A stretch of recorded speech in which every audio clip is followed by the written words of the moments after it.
কবি ফুল্লরা মুখোপাধ্যায়ের কবিতার চিত্রায়ন সকলকে মুগ্ধ করেছে। কবিতার চিত্রায়ন সাম্প্রতিক শিল্প জগতে একটি উল্লেখযোগ্য বিষয়। এই বিষয় নিয়েই কাজ বহু মেধাবী শিল্পের সমন্বয়ে উপস্থিত করা হলো কবি ফুল্লরা মুখোপাধ্যায়ের 4টি কবিতার চিত্রায়ন। কবি কন্যা মিঠি ও ছোট শিল্পী শাম্ভবী করেছেন অপূর্ব অভিনয়। ওই অনুষ্ঠানে উপস্থিত ছিলেন অভিনেত্রী কাঞ্চনা মৈত্র, অভিনেতা অঞ্জন প্রসাদ মজুমদার, পরিচালক অভিষেক গাঙ্গুলি সহ বহু গুণীজন। অনুষ্ঠানটির সঞ্চালনা করেন পিয়াসী। অনুষ্ঠানের দ্বিতীয় পর্বে ছিল কবি ফুল্লরার 4টি কবিতার চিত্রায়ন। সকলেই অসাধারণ অভিনয় করেছেন। শেষের কবিতার ফটোফ্রেমে অভিনয় করেছেন কবি নিজে। এই পর্বে কবিতায় অভিনয় করেছেন অর্পিতা, সোমা, সুপর্ণা, কাকলি, কঙ্কনা, প্রসূন, শাম্ভবী ও মিঠি। সমগ্র অনুষ্ঠানটি দর্শকদের খুবই ভালো লাগে। যে শাড়িতে লেগে আছে মায়ের স্নানের জল, একটা নদী, একটা গোটা আকাশ, সেই শাড়ি জুড়ে গড়িয়ে পড়ছে আজ পুরীর চোখের জল। মাটির দূরত্বে পরিষ্কার দেখলাম কয়েক ফোঁটা সবুজ জলের বিন্দু। আমার সই, আমার প্রাণের পুটুস ফুল, আমার লাল মাটি। আমার অনেকদিন আগেরই লেখা। আমার মানে এটা মাথায় এসেছিল যে অনেক মাই তো নিজের জীবনটা যেটা করতে চায় সেটা করতে পারে না। আমার মাও হয়তো কিছুটা পারেনি, সেই জায়গা থেকে আমার এই লেখা। এবং আজকে সেটার উপরে আবির একটা ছোট্ট চিত্রায়ন করেছে এবং মিঠি এবং শাম্ভবী অসাধারণ অভিনয় করেছে।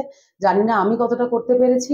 আর এখানে যারা এসেছেন, তো আমি খুব প্রিভিলেজ দিয়ে এত সুন্দর একটা জিনিস আমি উপহার পেয়েছি। এই একটাই থাকছে যে মনটাকে আকাশের মতো করুন, মনটাকে আরো বড় করুন এবং মনের আলো যেন প্রত্যেকটা মানুষের উপর পড়ে। এটাই সব থেকে ভালোবাসার কাম্য এবং আমিও এটা চাই। এই গল্পের মূল হচ্ছে যে একজন মা যে হয়তো নিজের সব শখ পূরণ করতে পারছে না। বাচ্চাটা ছোটবেলায় বুঝতো না, বড় হয়ে যখন বুঝেছে, যখন মাকে আবার বলছে যে মা তুমি গান গাও, তখন ওর মায়ের গানটাই হারিয়ে গেছে।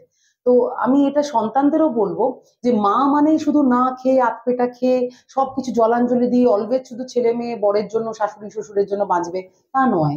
মা মানে একটা আলাদা দিক, তারও একটা জীবন আছে। তো সেটা সবাইকে উচিত তুলে ধরা। কজন ক্যারেক্টার? এটা 3 জন। আমি, মিঠি, আমার কন্যা মিঠি এবং শাম্ভবী আমার ছাত্রী। দিয়েছে আবির হালদার রিঙ্কু। ওই পুরো আমাকে স্ক্যানিং করে বুঝিয়ে দিয়েছিল কোন দৃশ্যে কি থাকবে।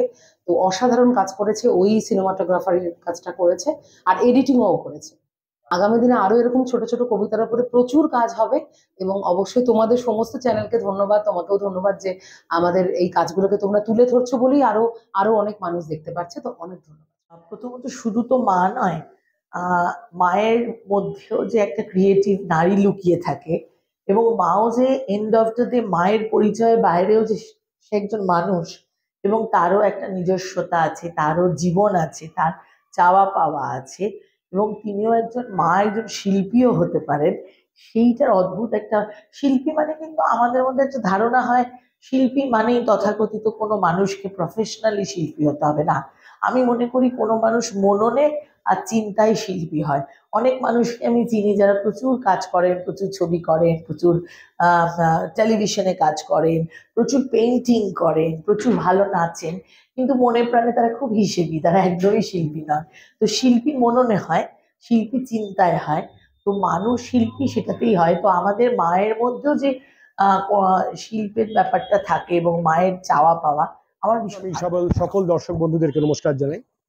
দেখুন, এই যে প্রয়াসটা, এটা আমি তো মনে করি কোথাও মাতৃত্বের আর নারীর, মানে যেভাবে এখানে মাতৃত্বকে তুলে ধরা হয়েছে, নারীত্বকে তুলে ধরা হয়েছে, একটা নারীর জীবনে, একটা মায়ের জীবনে যে সংঘর্ষটা থাকে, সেটাকে এত সুন্দরভাবে তুলে ধরেছেন ফুল্লরা।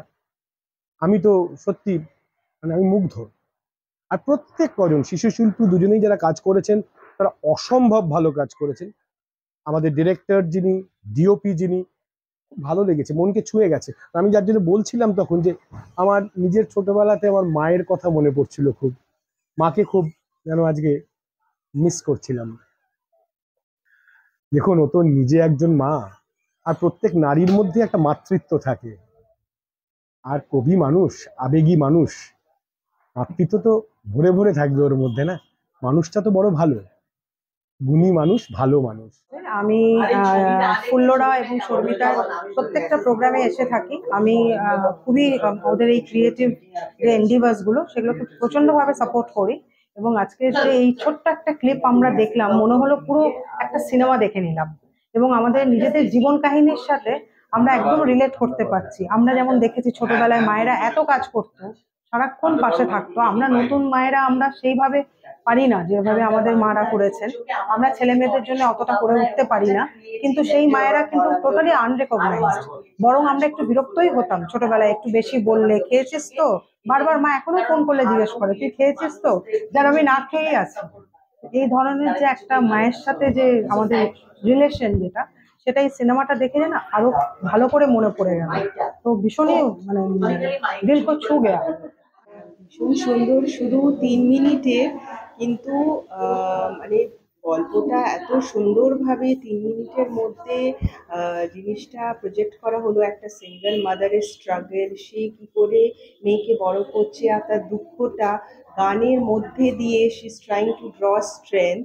আর তারপরে মেয়ে বড় হচ্ছে আর মা আস্তে আস্তে যখন সে গান ভুলে যাচ্ছে, সে দুঃখী হয়ে যাচ্ছে, তখন সেই মেয়ের কি কষ্ট। মায়ের এত সুন্দর একটা স্ট্রাগল, আর তারপরে মেয়েরও এত সুন্দর, তার মধ্যে অভিনয় খুব সুন্দর হয়েছে।